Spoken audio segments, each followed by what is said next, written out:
আমার আল্লাহ বলে এই জমিনটা আমি পুরায়া তামা বানায়া দিব।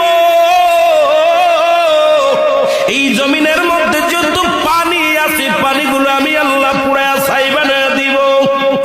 যেদিন কিচ্ছু বলতে কিচ্ছু থাকবে না, সেদিন থাকবে শুধু আমার আল্লাহ।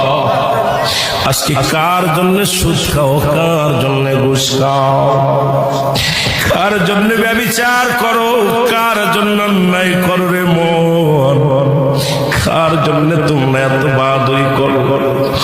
আরে আজকে একটা কথা বলতে গেলে কষ্ট হয়।